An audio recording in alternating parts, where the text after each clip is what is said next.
মসজিদে আকসা, এই মসজিদকে কোরআনে কারিমে দুটি বিশেষ, এই মসজিদ এবং মসজিদের আশপাশের এলাকাকে, ফিলিস্তিনকে, এই জায়গাটাকে আল্লাহ রাব্বুল আলামিন দুটি বিশেষ বিশেষণে ভূষিত করেছেন।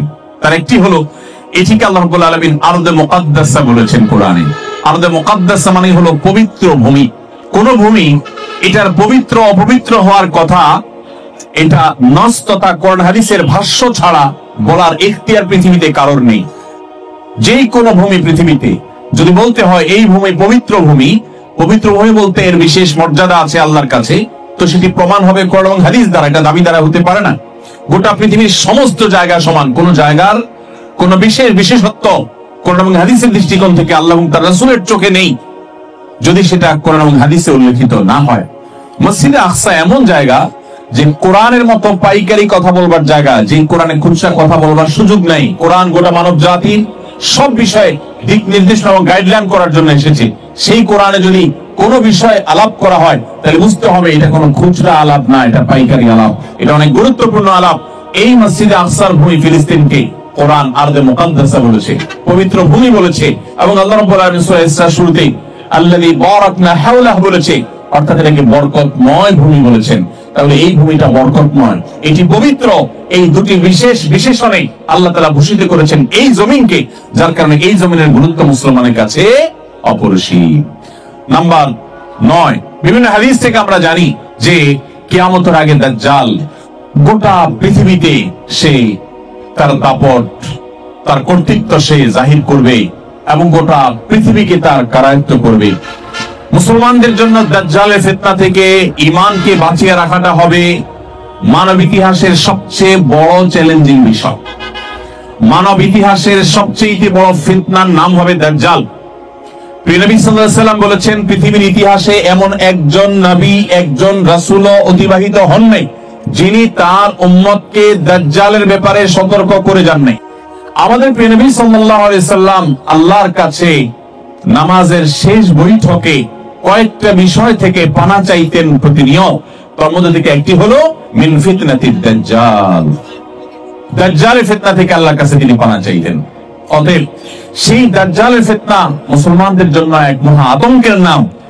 দলে দলে হাজার লাখো কোটি মুসলমান ঈমান হারা হয়ে যাবে দাজ্জালীয় ফিতনার কারণে। আজকের পৃথিবীতে আমরা দাজ্জালের পদচারণা এবং তার আসার আগমনের আমরা যেন আওয়াজ শুনতে পাচ্ছি।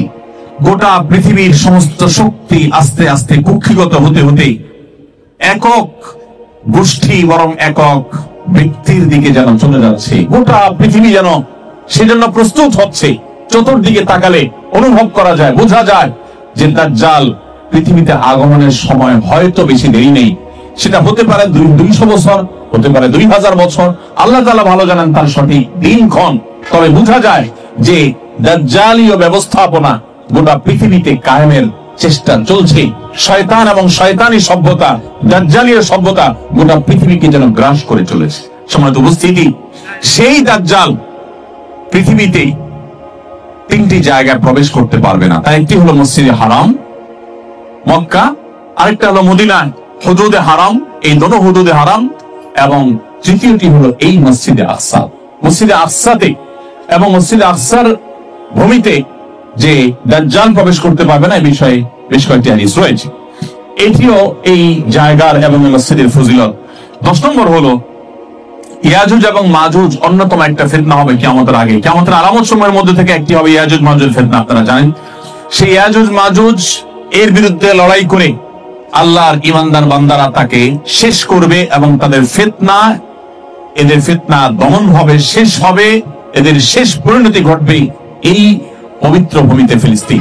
11 নম্বর ফজিলত এবং বৈশিষ্ট্য হলো নবী করিম সাল্লাল্লাহু আলাইহি ওয়াসাল্লাম বলেছেন, কিয়ামতের আগে একটা সময় আসবে যখন মসজিদে আকসার আশেপাশের যে জায়গাগুলো আছে সেই জায়গাগুলোর কোন একটি জায়গার মালিক হওয়া, কোথাও থাকতে পারা, যেখান থেকে মসজিদে আকসাকে একটু দেখা যাবে, যেখানে মসজিদে আকসার সান্নিধ্যে থাকা যাবে, যেখান থেকে মসজিদে আকসা গিয়ে নামাজ পড়া যাবে, এরকম মসজিদে আকসার আশেপাশের কোন একটা জায়গার অধিকারী হওয়া, মালিক হওয়া, বসবাসকারী হওয়া, ভাড়াটিয়া হওয়া, সেখানে থাকতে পারা, এটা হবে আল্লাহর জমিনে পৃথিবীর সবচাইতে আকর্ষণীয় বস্তু।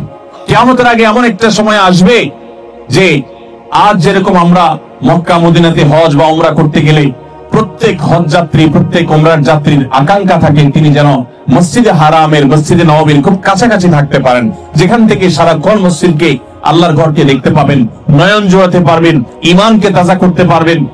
এটা যেরকম সবার তামান্না থাকে, এটা যেরকম সবার খুব কাঙ্ক্ষিত থাকে, গোটা পৃথিবী সবচেয়ে মূল্যবান, সবচেয়ে আকর্ষণীয় জায়গায় পরিণত হবে এই মসজিদে আকসার আশেপাশের জায়গাগুলো।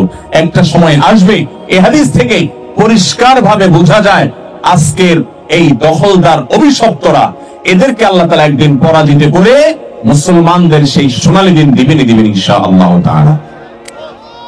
সময়ত উপস্থিতি, এই মসজিদে আকসা এর মর্যাদা এবং এর বৈশিষ্ট্য যদি আমরা বলতে চাই, আরো সংখ্যা বাড়াতে চাইলে আমরা হয়তো আরো 2-4-5টা ফজিলত এবং বৈশিষ্ট্যের কথা বলতে পারবো কোরআন হাদিসের আলোকে।